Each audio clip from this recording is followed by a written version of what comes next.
Hey everybody, welcome back. Glad to see you join me for another week. This week we have a fun DIY coming up. I have this side table that I actually found at a Goodwill store, and they were selling it for only $5. So I was like, oh, I definitely have to grab this up and refurbish it. So that's what we're doing this week. We're going to DIY and refurbish a side table. I had some pretty interesting ideas as to what to do with it, and I hope you guys enjoy what I came up with. If you guys end up going to any Goodwills or thrift stores and finding these little interesting pieces that just need a little tender love and care, I'd love to see what you guys come up with when you refurbish or redecorate it as well. Hope you guys enjoy the video, and I'll see you at the end.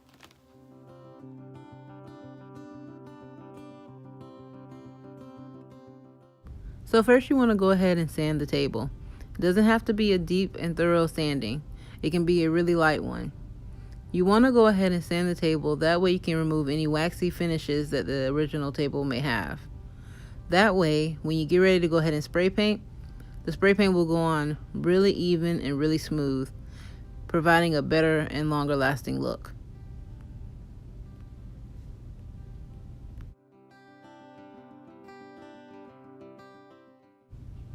Here I went ahead and used the sanding block to get into the deeper grooves a lot better than the sanding paper would allow me to.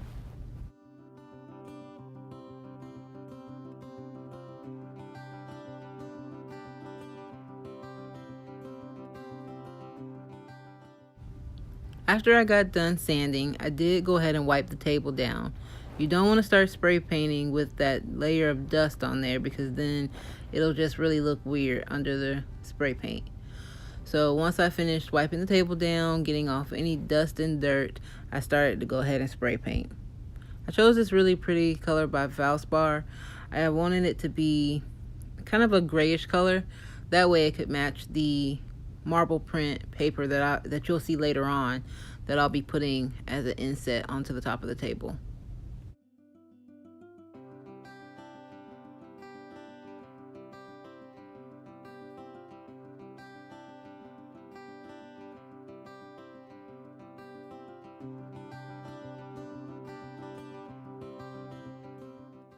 Now when you are spray painting the legs, make sure you pay attention if your table has a lot of detail like mine did.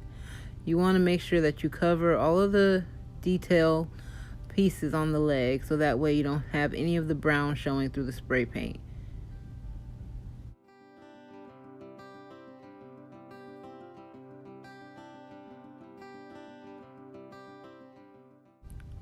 Originally, I wasn't going to spray paint the handle that came on the table, but since it is not actually a functional drawer, I decided to go ahead and spray paint it.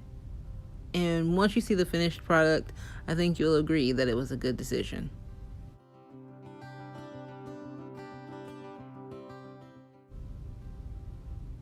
So here's what the table looks like once I've finished spray painting it.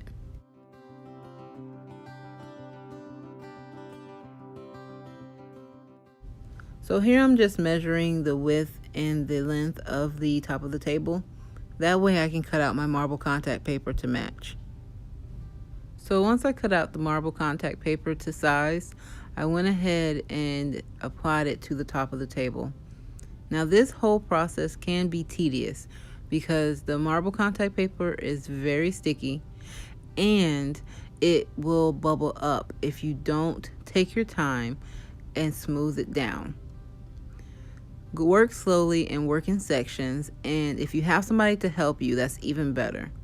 You definitely want to take your time, that way it doesn't rise up on you. Now if it does end up bubbling up on you like it did me here, go ahead, raise it back up, and start the process again. Work slowly, work in sections, and take your time.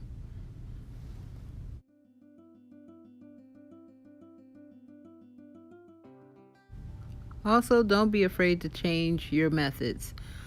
After a while, I decided that the frame just was not working for me, and I ended up just taking my time and using my hands to apply the paper.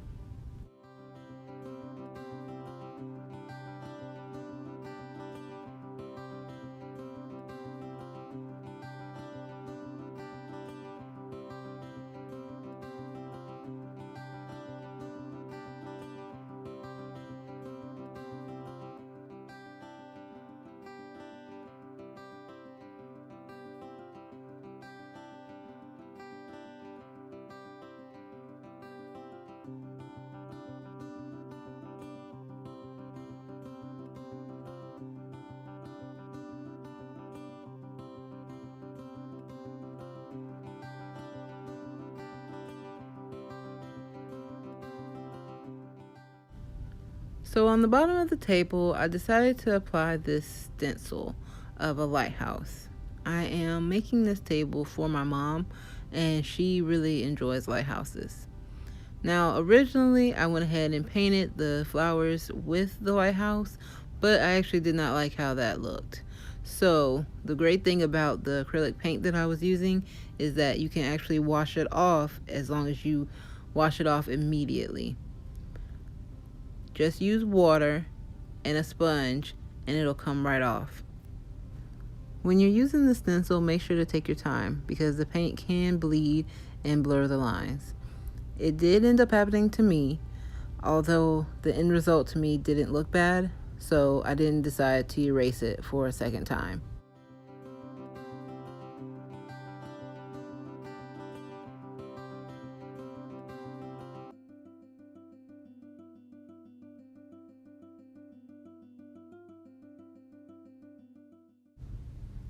So I decided to add a lighthouse to each of the 4 sides.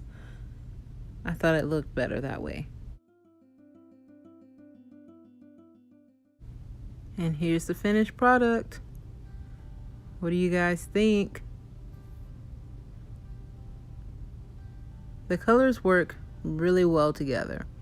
The gray in the marble contact paper and the gray of the table complement each other really well.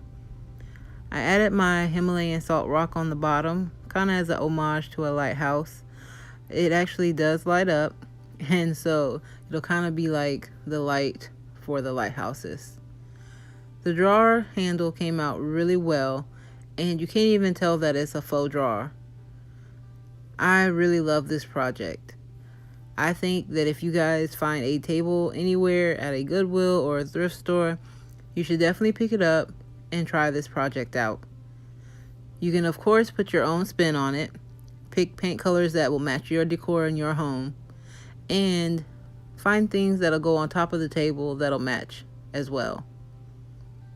I really enjoyed this project, and I really thank you guys for joining me.